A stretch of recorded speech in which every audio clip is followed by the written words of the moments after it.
Gavin is going to be speaking to us from Philippians chapter 4, verses 10 to 23. So just before Gavin comes up, I will read that passage for us. So this is obviously Paul writing to the people at Philippi. I rejoice greatly in the Lord that at last you have renewed your concern for me. Indeed, you have been concerned, but you had no opportunity to show it. I am not saying this because I am in need, for I've learned to be content whatever the circumstances. I know what it is to be in need, and I know what it is to have plenty. I've learned the secret of being content in any and every situation, whether well-fed or hungry, whether living in plenty or in want. I can do everything through him who gives me strength.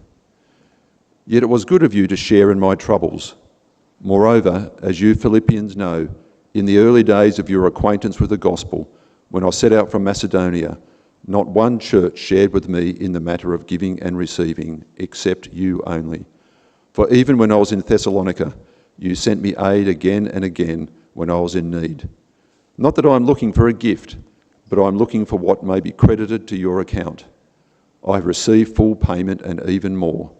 I am amply supplied now that I have received from Epaphroditus the gifts you sent.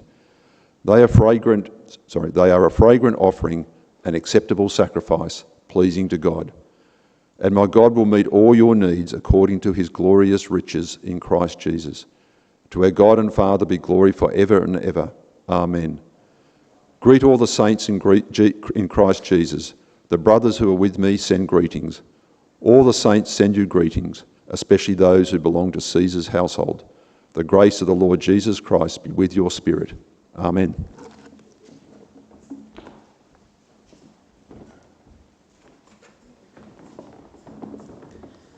Thanks, Alan.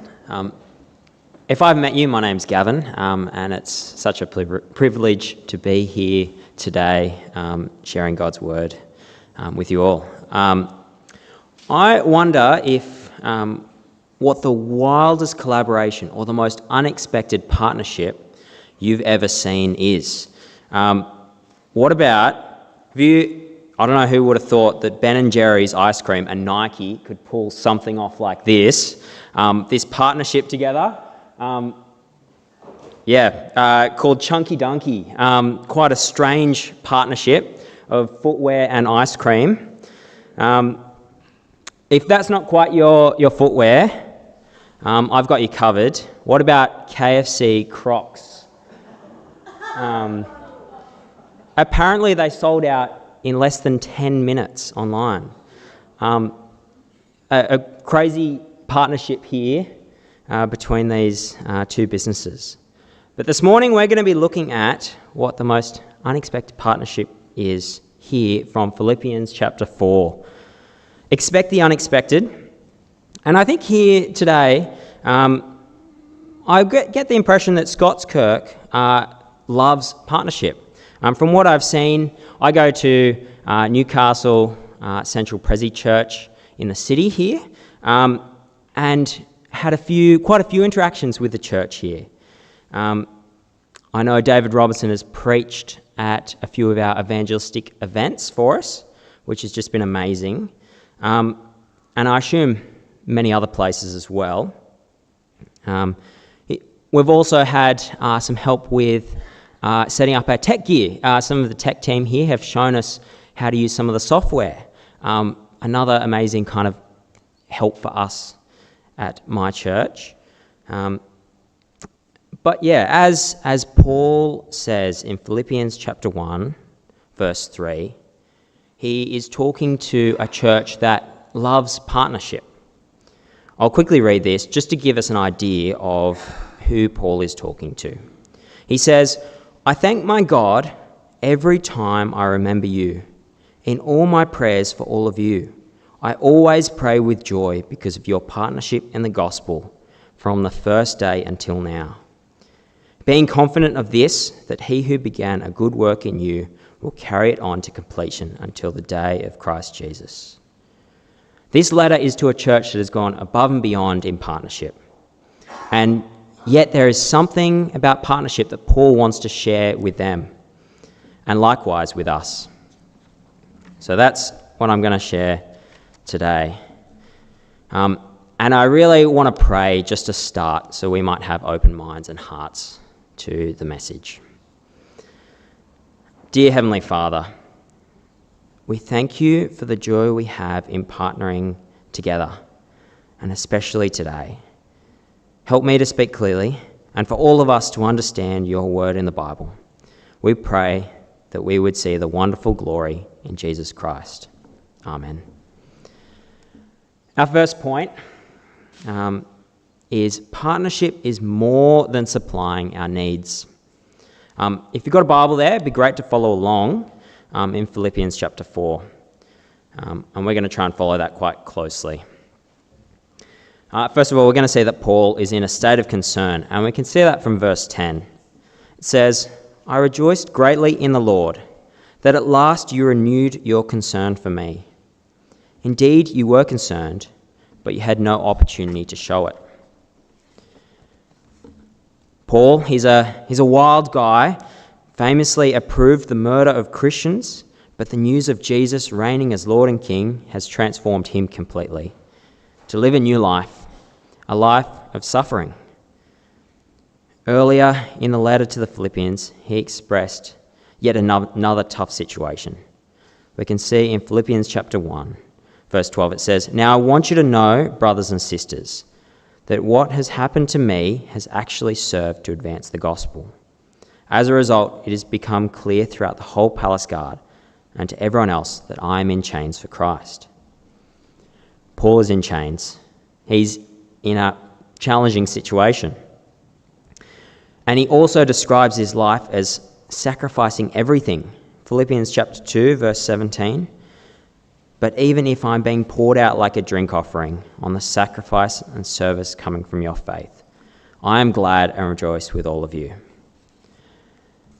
Paul, he's in great hardship, in concern. Maybe we would even say in need. I think if anyone, Paul is in need. Back in Philippians chapter 4, verse 10, it says the church is concerned for him. And now they've renewed it. There is an opportunity to help him. But what does Paul point them to in this moment? The partnership is more than supplying our needs. From verse 11 and 12 it says, "I'm not saying this because I am in need, for I've learned to be content whatever the circumstances. I know what it is to be in need, and I know what it is to have plenty. I have learned the secret of being content in any and every situation, whether well-fed or hungry, whether living in plenty or in want." Paul, he's in a state of concern, surely we'd say need, but he says his need is not really need. How can Paul say that? How can he say that he's not really in need? Especially from his place of hardship. Paul of all people. And he shares the secret of being content. I'm sure we all love a good secret, probably for the wrong reasons, but Paul here, when he talks about the secret of contentment, doesn't mean he's hiding something. He's pointing out that not many people understand the secret of contentment. And I think this secret, the secret of true contentment, has changed and continues to change the world. You can think about someone that's discontent. We act and chase a lot of things in our life, moving from one thing to the next to fill the void in our hearts, often for one goal without caring that it costs other people a lot. We often make a mess in our wake. Something doesn't go away, so we get mad, turn others against us, throw something, and now we not only have one problem, but we have three. So what's the solution? The secret to suffering, it is contentment through Jesus. Let's have a look at quite a famous verse, verse 13. It says, "I can do all things through him who gives me strength." With a verse like this, I want to start by explaining what it isn't. Verse 13 is a good example of a verse that is misunderstood and misused taken out of context. And the text, it literally says, I can do all things through him who strengthens me. You can imagine a school slogan and the principal saying, you can get 100% on your maths exam through Jesus. But that's not what it's about. But we love to use the verse anyway. You can study really hard to become a pilot, but for someone that's blind, it's probably not a good idea. Can I beat the Newcastle to Sydney train by running? I love running, but I don't think so. Can I win the under-9s kids tennis competition in my mid-20s? Probably not. It's not some magical strength.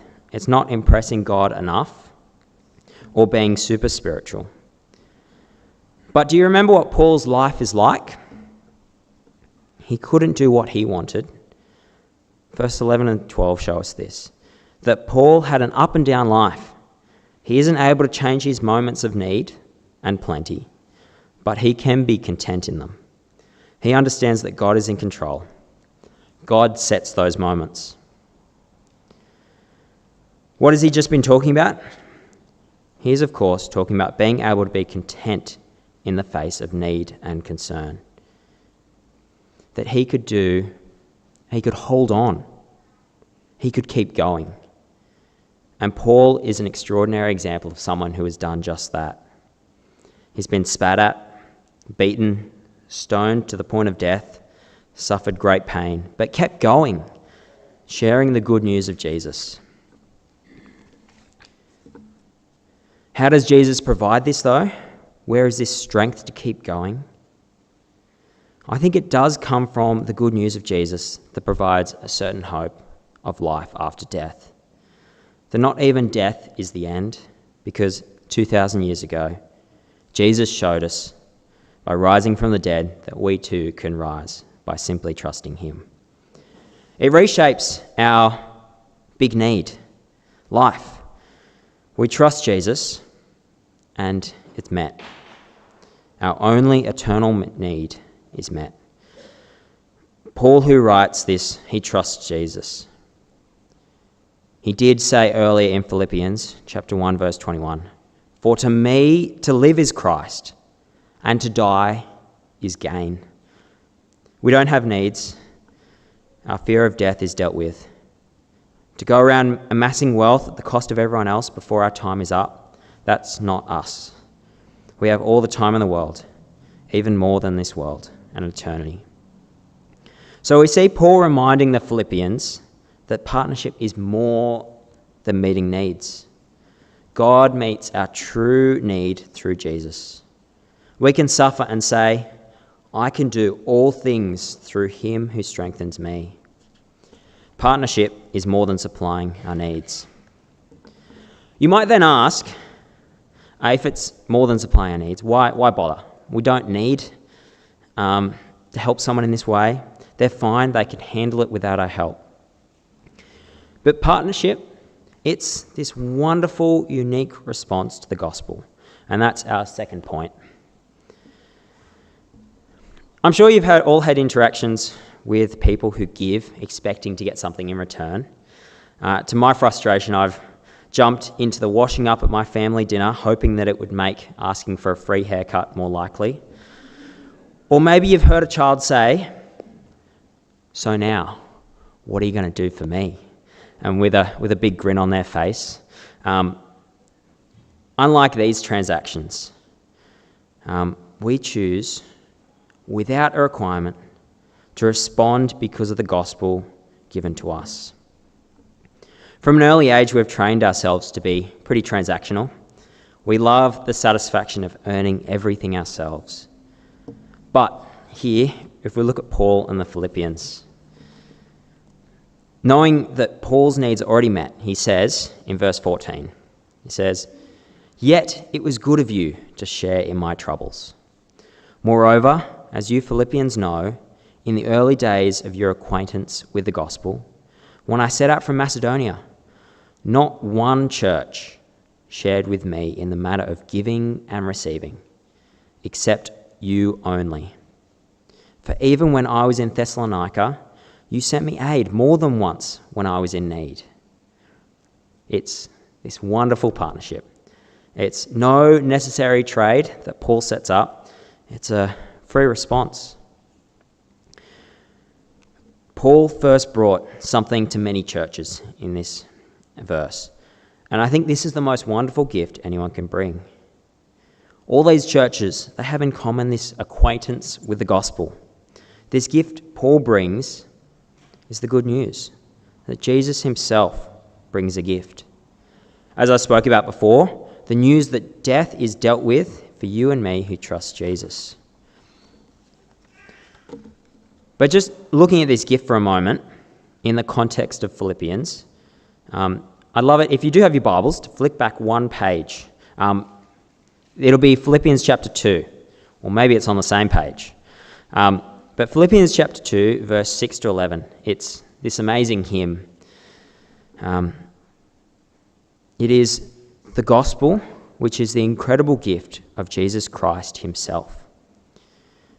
Jesus, who being in very nature God, did not consider equality with God something to be used to his own advantage. Rather, he made himself nothing by taking on the very nature of a servant, being made in human likeness. It's really a very small gift box. God himself. And even then humbled himself by becoming obedient to death, even death on a cross. A shameful cross. It's everything. He gave it all. But for what purpose? Verse 9, therefore God exalted him to the highest place and gave him the name that is above every name, that at the name of Jesus every knee should bow, in heaven and on earth and under the earth, and every tongue acknowledge that Jesus Christ is Lord, to the glory of God the Father. When we compare to this, is there anyone else that deserves a response from us? Every knee should bow before Jesus, the only one worthy of everything we have. And yet in this life, we have an opportunity to show unexpected favour. It's not a requirement. God doesn't require us to bow the knee all day, every day, and we can see this around us. Jesus Christ himself is a unique gift, uniquely great, uniquely worthy. The gospel is the good news of Jesus Christ, who stands separate from all else, uniquely deserves praise and deserves a response. Although I want to say that one day we will all bow the knee, if we like it or not. If you read from newer Bible translations, a more specific translation will say, every knee will bow. In this current time and place, there is a unique opportunity, an opportunity to respond, but it will one day end. So we have a unique time and space to respond. Back in Philippians 4, out of the many churches Paul brought the gospel to, he didn't require a single one of them to help him keep going in his moment of trouble. It's just simply the case where one church wonderfully came to tend to his physical needs, time and time again sharing troubles they didn't need to. They partnered with Paul as a wonderful, unique response to the gospel, the good news they heard, what God first gave to them. And I think this really is what partnership is. It's a wonderful, unique response to the gospel, a unique response to who is truly worthy, Jesus. And for a limited time, we have that. It's right now. Partnership is a wonderful, unique response to the gospel. So we can see that partnership is not meeting our needs, it's more than that. And so our desire comes out of the gospel, what Jesus has done for us. Paul gave the gospel to many churches, but only these Philippians overflowed with a desire. What does Paul say to encourage these guys? How does Paul really push the boundary of partnership? What truth does he give? We're going to look at the main point, our final point, Our partnership is with God. And let's see how that is. Looking at verse 17, noting that this is Paul who's talking. It says, "Not that I desire your gifts. What I desire is that more be credited to your account. I have received full payment and have more than enough. I am amply supplied now that I have received from Epaphroditus the gifts you sent. They are a fragrant offering, an acceptable sacrifice, pleasing to God." Do you see how Paul is pointing the Philippians to their partnership with God? It's to what is more important, not just a partnership between the Philippians and Paul. He talks about the fragrant offering, an acceptable sacrifice, pleasing to God. That's what it is. Our partnership is with God. But all this talk of gifts, credit, account, payment, supplied, offering and sacrifice, you'll think we're in a bank, but this is no bank trying to make money off us. As we've just looked at, partnership, it's no monetary transaction, expecting something there. Paul is saying, I don't desire any of it, just like God. Paul talks about, David in the Old Testament, he talks about sacrifices that God asked of the people. He says in the prayer to God in Psalm 40, "Sacrifice and offering you did not desire." He doesn't need a thing from us. He has it all. He's God. And God has given to us. It doesn't sound like much of a partnership. So why does God bother with partnership? He seems to do all things for his glory. And before we think that's a little narcissistic, we remember that in glorifying Jesus, we are saved. His glory is actually our good. For God himself is all things good. To glory in something else would be to glory in something that's tainted, something that is not perfectly good like God, is rather created by God. For example, to glory in a football player that then turns around and screams at the ref, starts getting violent, you'd want to curl up in your seat in the stands at the side of that. All things will one day let us down, but God won't. He is all things good. So how do we glory in God? What is Paul pointing us to? God receives glory by providing for us in Christ Jesus. In verse 19, it says, "And my God will meet all your needs according to the riches of his glory in Christ Jesus." He glories in meeting our needs in Jesus Christ. It's pretty amazing. Our offering in the partnership with God is God meeting our needs. He glories in doing good. Our vertical partnership with God is all God. Do you think the needs he is talking about in this verse, I wonder, is it simply life and death, or is it more than that? The God who does good for his glory. Paul has a purpose for this passage. This church that loves to partner, that understand the gospel. It's not simply an assurance of life after death to a group that understand the gospel, but rather needs according to the riches of his glory in Christ Jesus. It is, this time, it's needs plural. It is more than supplying our needs. And if we remember what that actually looks like, we talked about that in our first point. Partnership is more than supplying our needs. God uses the Philippians to do good to Paul, and Paul to do good to the Philippians. This is our horizontal partnership, as opposed to the vertical one we have with God.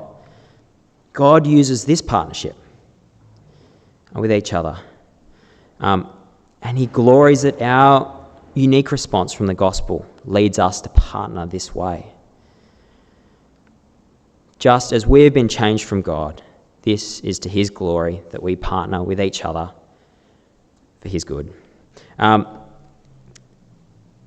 Our horizontal partnership is to God's glory. It is our offering, all a result of Jesus Christ. And this, I think, completes a perfect two-way partnership with God Almighty himself. Amazing God that would partner with us. To God and Father be glory forever and ever. Amen. Our partnership is with God. So, partnership is more than supplying needs. It is a unique response from the gospel of Jesus Christ, and it is all of life in one glorious, unexpected partnership with God who seeks our good. To me, it's a truly amazing deal. But before we finish, I just want to note the book of Philippians talks so much about partnership all throughout it. Words like sharing, relationships, remain, stand firm, united, joined together, same mind, giving, receiving, aid and gifts. But I think there's one word that captures this unexpected partnership that I think that wraps up this whole talk. And I think Paul has been saving it for this moment in this letter. It's funny, the book starts and ends with this word, and throughout it's kind of missing. And I've been really itching to use this word throughout this talk. And I hope it's been coming to your mind. It is the word for completely undeserved or unexpected favour, an amazing gift, an unexpected partnership. And Paul turns this to us, that we may live this way at the forefront. And so I'll end with this verse now, verse 23. It says, "And the grace of the Lord Jesus Christ be with your spirit." Amen. I'll pray.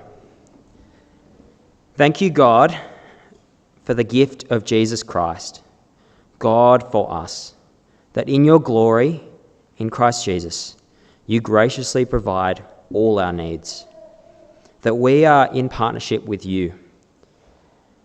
We also pray for our partners in the gospel, far and wide, that you would show them the love of Christ more and more, that you would bring your gracious plans here on earth. We pray this in your name. Amen.